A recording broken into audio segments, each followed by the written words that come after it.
षड्यंत्र होता है, जो कॉन्स्पिरेसी होती है वो छुपकर की जाती है। तो ये ईवीएम एक बहुत बड़ा षड्यंत्र है। इसे जानने की, इसे समझने की जरूरत है।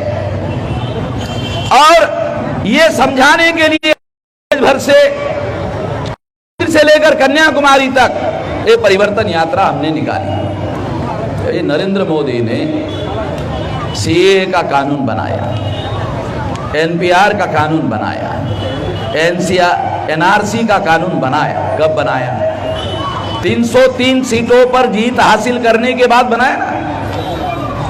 क्या आप लोगों को पता है कि नरेंद्र मोदी भारतीय जनता पार्टी का सबसे बड़ा लीडर नहीं है?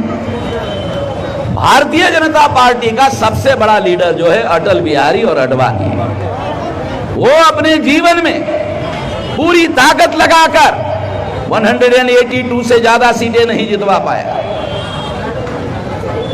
पूरी ताकत लगाकर 182 सीटों से ज्यादा सीटें नहीं जितवा पाया। नरेंद्र मोदी ने 303 सीटें कैसे जितवाई? जब अटल बिहारी और आडवाणी 182 सीटें नहीं जितवा पाया, नरेंद्र मोदी जो अटल बिहारी आडवाणी का चादर बिछाने वाला कार्यकर्ता है, उसने 303 कैसे सीटें जितवाई? ईवीएम मशीन में घोटाला करके जितवाई। ईवीएम मशीन में घोटाला करके चुनाव जितवाया। और इसलिए मैं आप लोगों को बता रहा हूं कि ये घोटाला इस देश में ईवीएम मशीन का चल रहा है। और ईवीएम मशीन के घोटाले की वजह से नरेंद्र मोदी 303 सीटें जितवा कर लाया। अगर ईवीएम मशीन से 303 सीटें नहीं जितवाया होता घोटाला करके, तो सीएए नहीं आता, एनआरसी नहीं आती, एनपीआर नहीं आता। इसका मतलब यह है कि सीएए, एनआरसी, एनपीआर ये ईवीएम मशीन की नाजायज औलाद है।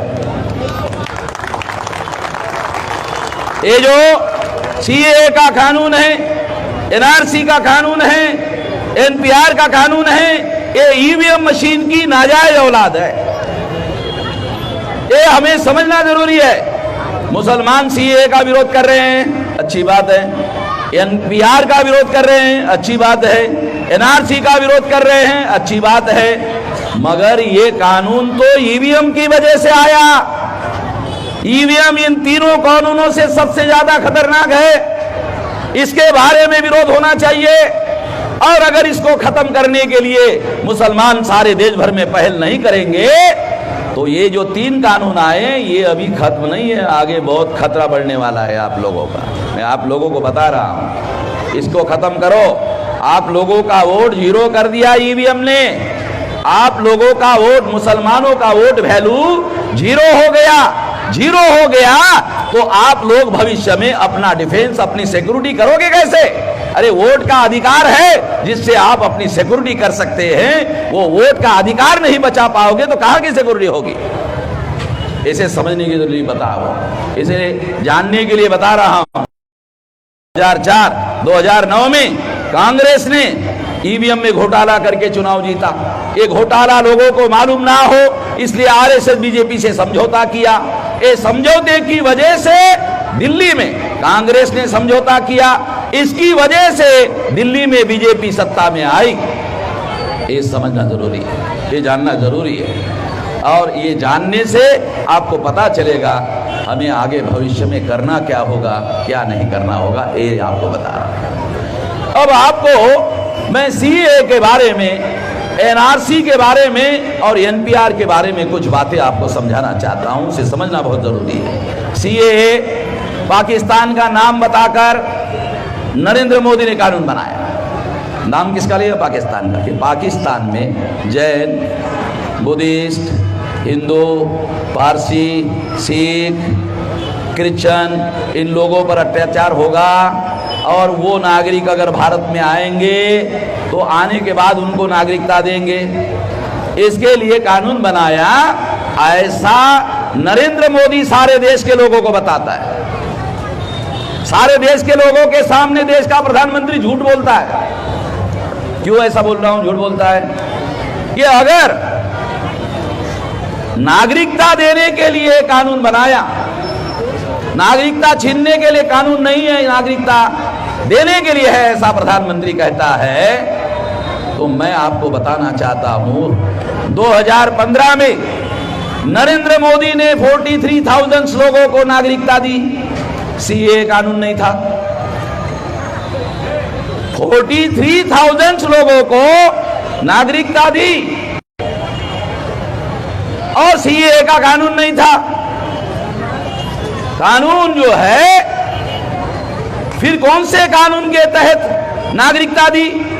1955 का जो सिटीजनशिप एक्ट है उसके आधार पर दी। अगर 1955 के कानून के तहत 43,000 लोगों को नरेंद्र मोदी ने नागरिकता दी, तो इसका मतलब है सीए का नया कानून बनाने की जरूरत नहीं। नागरिकता देने के लिए नया कानून बनाने की जरूरत नहीं थी। क्यों बनाया? यह रहस्य जानना बहुत जरूरी है।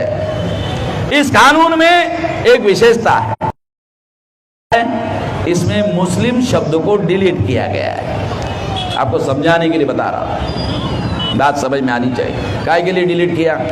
तो उनका कहना है कि पाकिस्तान में माइनॉरिटी के जो लोग हैं उन पर अन्याय होता है, और वो अन्याय सहने वाले लोग अगर भारत में आते हैं तो उनको नागरिकता देंगे। मगर मैं आपको बताना चाहता हूं कि जब 14 अगस्त 47 को ब्राह्मणों ने भारत के टुकड़े किए, जवाहरलाल नेहरू ने बीबीसी के इंटरव्यू में बताया, उसका वीडियो हमारे पास है। उन्होंने कहा मुस्लिम लीग के परेशानी की वजह से हमने पाकिस्तान बनाया। जवाहरलाल नेहरू खुद ही कह रहे कि हमने पाकिस्तान बनाया, मगर सारे देश भर में पाकिस्तान बनाने के लिए मुसलमानों को दोष दिया जाता है। और जवाहरलाल नेहरू ने बीबीसी के इंटरव्यू में कहा कि हमने बनाया। इसका मतलब यह है कि इसके पीछे एक साजिश थी, उन्होंने पाकिस्तान बनाया, बाकी भारत पर ब्राह्मणों का कब्जा हो इसके लिए किया। फायदा किसको हुआ? पाकिस्तान का करने का फायदा। तो कानून है, क्रिमिनल कानून है। कभी कभी क्रिमिनल कानून में ये माना जाता है जिसको फायदा होता है वो अपराधी होता है। इसके लिए उन्होंने ये फायदा करने के लिए, उनको फायदा हो, भारत पर ब्राह्मणों को कब्जा करने का मौका मिले, इसके लिए भारत का विभाजन किया। उस दौरान भारत के कुछ मुस्लिम पाकिस्तान गए, वहां पर उन मुसलमानों को मुहाजिर कहा जाता है। मुसलमानों को भी मालूम है मुहाजिर कहा जाता है, और वो मुहाजिर भी वहां अल्पसंख्यक है, माइनॉरिटी में है, उन पर भी अत्याचार होता है। अगर वो भारत में आना चाहते हैं तो उसके लिए कानून में प्रावधान होना चाहिए था, उसके लिए सीए कानून में प्रावधान होना चाहिए था। उनके ऊपर भी अगर अन्याय होता है, अगर वो आता है, उनको भी नागरिकता दी जाएगी, ऐसा कानून होना चाहिए था। ऐसा होने से क्या होता? किसी के साथ भेदभाव नहीं होता। भारत के संविधान के अनुसार, आर्टिकल 14 के अनुसार, किसी भी व्यक्ति के धर्म के आधार पर भेदभाव नहीं किया जा सकता। मगर यहां मुसलमान को, मुसलमान होने की वजह से इस कानून में मुसलमानों को डिलीट किया गया है। इसके पीछे क्या रहस्य है? इसके पीछे का रहस्य क्या है? इसके पीछे का रहस्य है कि आरएसएस बीजेपी के लोगों ने सोचा यदि मुसलमानों को डिलीट करेंगे, सारे देश भर के मुसलमान विरोध करेंगे, और अगर विरोध करेंगे तो भारत में हिंदू मुसलमान का मामला खड़ा हो जाएगा। हिंदू मुसलमान का मामला खड़ा करने का मौका मिलेगा, और हिंदू मुसलमान का मामला खड़ा करने से क्या होता है? हिंदू मुसलमान के मामले से जो अल्पसंख्यक ब्राह्मण हैं, 3.5% ब्राह्मण हैं, उनको बहुसंख्य होने का मौका मिलता है। अन्यथा ब्राह्मण प्रचार करके हिंदू की संख्या नहीं बढ़ा सकता, ब्राह्मण पैदा करके अपनी संख्या नहीं बढ़ा सकता। तो इसीलिए वो हिंदू मुसलमान का ध्रुवीकरण करने के लिए इस तरह का कानून बनाया। ये एक षड्यंत्र है, ये षड्यंत्र हम लोगों को समझने की जरूरत है सीएए के पीछे। दूसरी महत्वपूर्ण बात, प्रधानमंत्री ने कहा ये कानून नागरिकता देने के लिए है, नागरिकता छीनने के लिए नहीं है। मगर मैं सबूत के तौर पर आपको आंकड़ा बताता हूं। आसाम में जब एनआरसी लागू की गई तो 19,48,000 लोगों को अधिकार से वंचित कर दिया गया। उसमें 5 लाख मुसलमान हैं, 14,48,000 SC ST OBC के लोग हैं। इसका मतलब है मुसलमानों से 3 गुना ज्यादा SC ST OBC के लोगों को नागरिकता के अधिकार से वंचित कर दिया गया। जब मुसलमानों के विरोध में फसाद करने का मामला आता है तो ये ब्राह्मण इन SC ST OBC को कहते तुम बढ़िया हिंदू हो। मुसलमान को विरोध करने का मामला आता है तो कहते बढ़िया हिंदू हो। अधिकार देने का मामला आता है तो कहते हैं तुम नालायक हो, तुम्हारे पास मेरिट नहीं है, तुम लायक नहीं हो।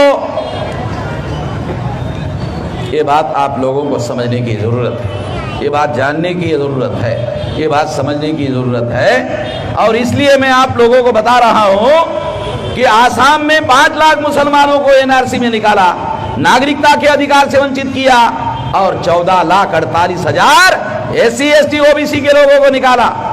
तो इसका मतलब है केवल ये मुसलमानों का मामला नहीं है। जो SC ST OBC के लोग ऐसा मानते हैं कि ये केवल मुसलमानों का मामला है, गलत बात है। ये मुसलमानों का अकेले मामला नहीं है, ये मामला SC ST OBC के लोगों का भी है। और इसलिए ये SC ST OBC का भी मामला है, तो उन लोगों को इस काम में इस्तेमाल वो लोग ना कर सके, इसलिए उनको जगाने की जरूरत है। सारे देश भर में ये बात भी बताया जाना जरूरी है, ये बात भी जानना जरूरी है। इससे सिद्ध होता है कि प्रधानमंत्री की नागरिकता छीनने का नहीं है, ये तो नागरिकता छीनने का मामला हो गया है। ये नागरिकता देने की बात कर रहे हैं। अरे जो पाकिस्तान से दुखी होकर आएंगे, अभी कुछ लोग आए थे अमृतसर में, हरमंदिर साहब में दर्शन के लिए आए थे। उन्होंने, अखबार वालों ने उनको पूछा कि ये जो CAA का कानून बना जिसमें नागरिकता देने के लिए कहा जा रहा है, इस पर आपका क्या कहना है? कहा सियासत है। सियासत का मतलब ये राजनीति है। और राजनीति कैसे है? तो वो पाकिस्तान से अमृतसर आए हुए लोग कह रहे थे कि हमको वीजा तो भारत सरकार देता नहीं है, नागरिकता कहां से देगा?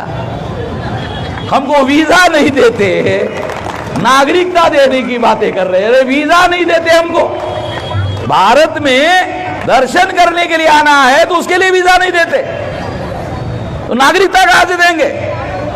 उन्हें सिद्ध करना होगा पाकिस्तान में उन पर अन्याय होता है। अरे अन्याय होने वाला आदमी भागकर आता है तो डॉक्यूमेंट लेकर आता है क्या? कहां से प्रूव करेगा? तो ये बातें हम लोगों को समझने की जरूरत है। ये सारा झूठ का प्रोपेगेंडा किया जा रहा है, मीडिया उनके पास है, इसलिए झूठ बातें बोली जा रही है। अभी मैं आपको NPR के बारे में बताना चाहता हूं। NPR क्या है? आप लोगों को NPR के बारे में कहा जा रहा है कि NPR में आपको कहां डॉक्यूमेंट मांगा जा रहा है, तो आपको भ्रम पैदा किया जा रहा है। आपको बताना चाहता हूं, आपको जानकारी हो इसलिए बताना चाहता हूं।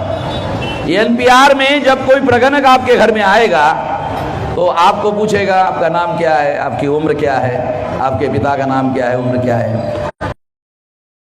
वो दादा आपका कहाँ पैदा हुआ था, आपका बाप कहाँ पैदा हुआ था। तो डॉक्यूमेंट की क्या सिचुएशन है हमारे देश में, आपको उदाहरण देता हूं। अगर दादी को पूछो, दादी मेरा बाप कब पैदा हुआ, कहाँ पैदा हुआ, तो दादी कहती है कि ईद का दिन था और बरसात हो रही थी, बिजली चमक रही थी, तो तेरा बाप पैदा हुआ बेटा। अरे सारे देश का मामला यह है। जो SC ST OBC के लोग हैं उनको पूछो, वो पूछते दादी मेरा बाप कब पैदा हुआ? कहा दशहरे का दिन था, दिवाली का दिन था, फटाके बहुत बज रहे थे, तो तेरा बाप पैदा हुआ। अच्छा ऐसा है दादी। दिवाली तो हर साल आती है दादी, ये कौन से साल की दिवाली थी, ये कौन से साल की ईद थी, ये तो पता नहीं बेटा, मगर ईद के दिन पैदा हुआ तेरा बाप, ये गारंटी से कहती है।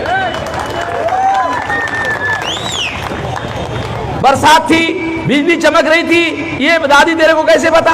आगे बिजली जब चमकती है तो खिड़की दरवाजे से भी प्रकाश अंदर आ जाता है, लाइट अंदर आ जाता है। तो मुझे याद है बेटा, इसलिए कह रहे, पूरा गारंटी से कह रहे। कागज है दादी, कागज कहाँ है? तो दिवाली और दशहरा और ईद के दिन पैदा हुआ, उसका कोई कागज नहीं है, किसी के पास भी कागज नहीं है। नरेंद्र मोदी की मां 85 साल की, पूछो कागज है? अरे किसी के पास भी नहीं है तो नरेंद्र मोदी के मां के पास कहां से कागज होगा? क्योंकि कागज का सिस्टम ही नहीं था हमारे देश में। जब अंग्रेज आए, देखो आपको उदाहरण के लिए, अंग्रेज आए तो उन्होंने देखा अजीब किस्म के लोग हैं भाई, ये इनको समय का कोई मूल्य ही नहीं। तो चौराहे पर घंटा घर लगाया, वॉच लगाया हुआ, तो कोई वाचता ही देखता ही नहीं था। वो वॉच जो बड़ी लगाया चौराहे पर, कोई आदमी देखता ही नहीं था। तो अंग्रेजों ने वो वॉच में घंटा लगाया, 1 2 3, साले तुम देखो या मत देखो, तुमको मालूम जरूर हो जाएगा 1 बज गया, 2 बज गया, 3 बज गया।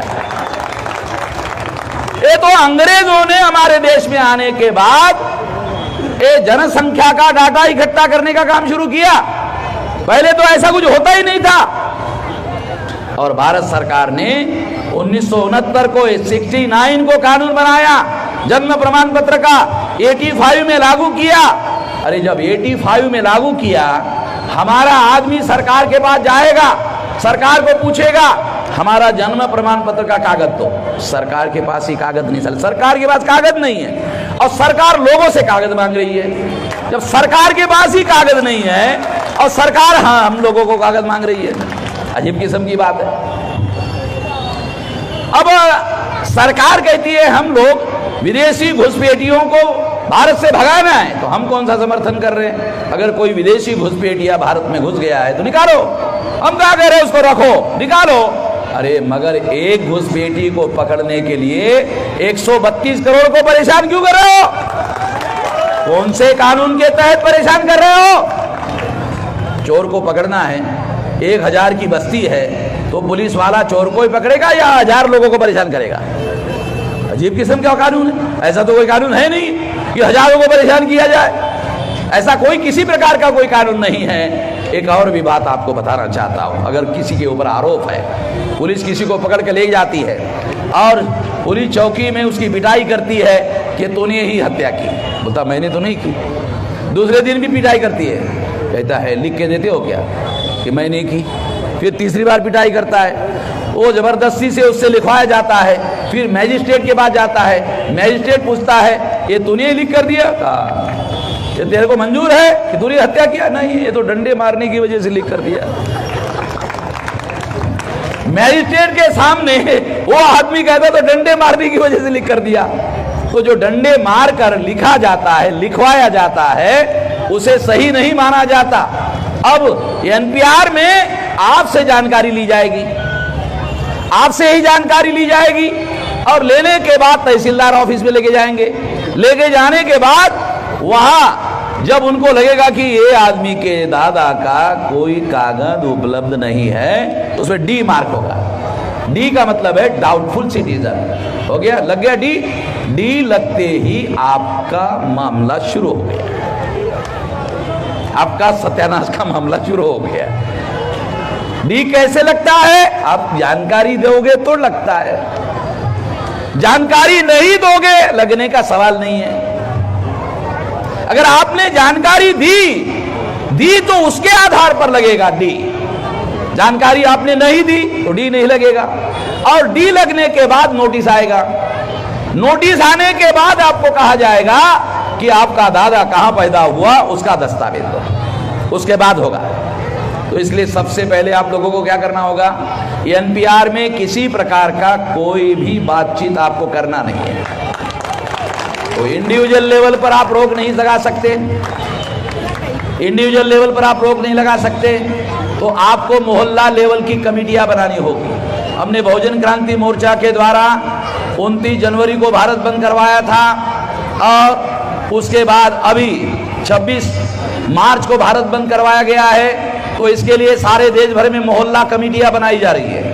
ये जो मोहल्ला कमेटियां है, ये मोहल्ला कमेटियां जब बनेगी तो उसमें 11 लोगों की कमेटी बनाओ। जो भी प्रगणक आएगा वो किसी के घर में नहीं जाएगा, वो जो कमेटी है वो कमेटी से बात करेगा। कमेटी वाले उनको बोलने का उधर जाने की जरूरत नहीं, इधर ये बस्ती ने निर्णय लिया बायकॉट करने का, हम लोग किसी को कोई जानकारी नहीं देंगे, क्योंकि जो पढ़े लिखे लोग होंगे, समझदार लोग होंगे, वो बातचीत करने वाले लोग होंगे और वो जो कमेटी है वो लोग उनको जवाब देंगे, प्रगणक को जवाब देंगे।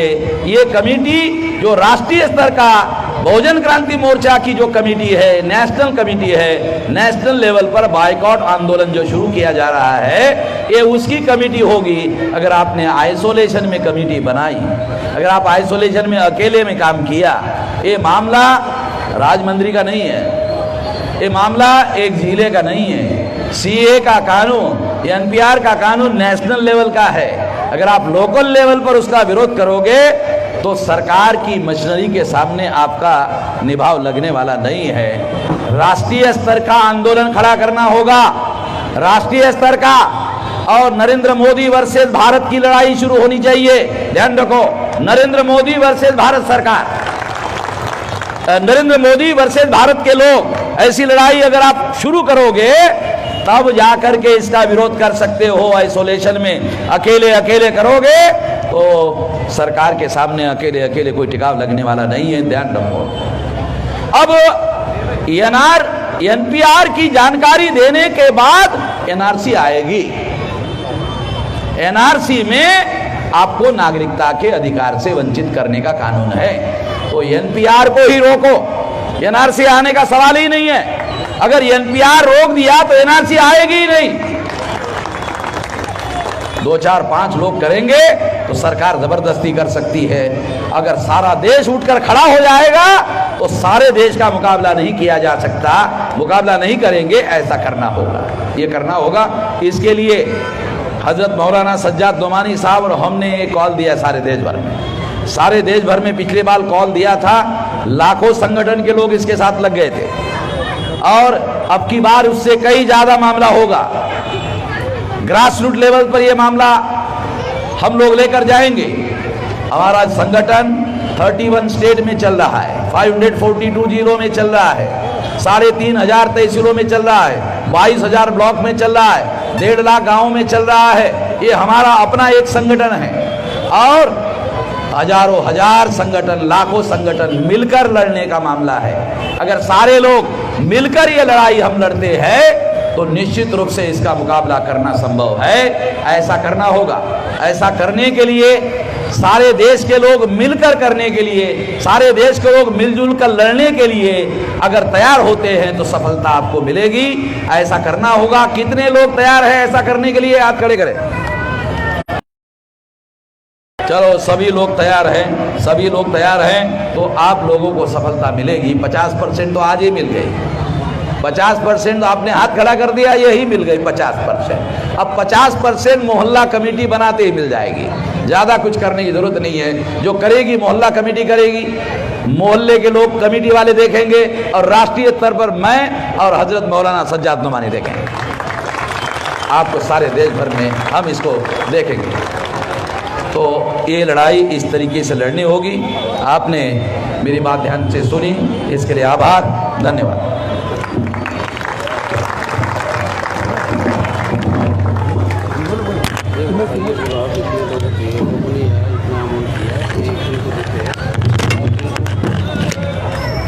जिस किसी को इंडिविजुअल अमाउंट देना है तो दे सकते हैं। इधर से कलेक्शन किया है इतना।